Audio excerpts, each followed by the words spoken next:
You know, given the fact that there has been so much controversy over this bill, Mr. Rashmi, if I can ask you, as someone who's been at the helm of it, you know, you've been in this ministry, you've served in this ministry in the past. What's the rationale? What is the thinking? Why do we have a bill, you know, as Mr. Chelam has argued in a piece that he's written, why do we need to fix something that is not broken? No, I would beg to disagree with him. It is really broken, because you know the aim of the government, or the aim of the objective of the Forest Conservation Act is to promote the forest coverage.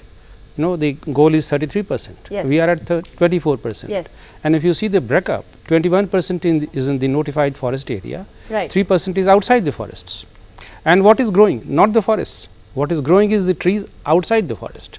In the forest survey of 2021, if you look at that, the tree cover outside the forest is the only area which has actually grown in terms of green cover in the country.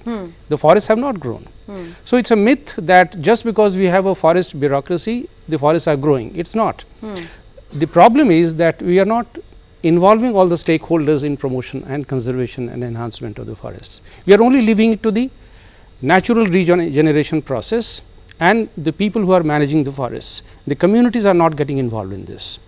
And the problem arose because the the dictionary meaning of the forest is a very technical definition. You know, anything which you see, anywhere you see a tree, a crown cover, you will declare it as a forest. And that's what the forest department has done.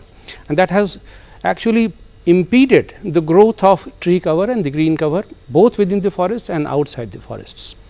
So what is actually happening is that this bill, there are many problematic areas even within this act which has just been passed, but two main things which this act seeks to do is to, one, clarify the definition of forest, which has remained an area of contention because of the Supreme Court, the expansion of the definition of forest. It says anything which looks like a forest and the forest department declares as a forest should be a forest. Now, that is not the technical definition of a forest in the act. The act says that anything which is notified as a forest, the reserved forests, degraded forests, open forests, and the forests which are recorded as forest in the revenue records of the government, those are forests.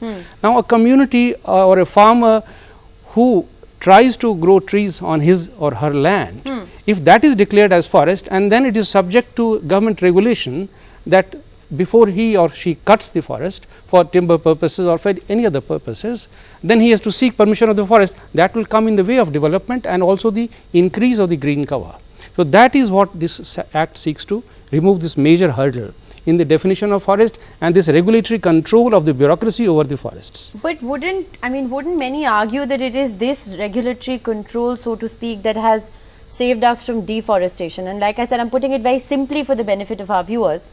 But I mean, how does further opening up or making it easier to cut trees going to help in increasing our forest cover? It's a very simple question. I'm putting it very plainly. It's not because of the regulatory control, because the dilution of the regulatory control alone that this will happen. Right. The promotion and the enhancement of the forest cover will take place because of the involvement of the communities which are actually involved in benefiting from the projects. But the communities aren't going to be consulted, and that's a whole different story. But let me just clarify the one point which you said is the Forest Conservation Bill, the Act of 1980 has been doing well.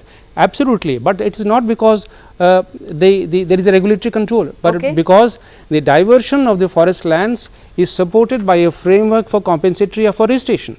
And that is why the diversion of lands has now come down. In the last from before 1980, the 40 lakhs of hectares of land were diverted. Now it's only 10 lakhs in the last 40 years.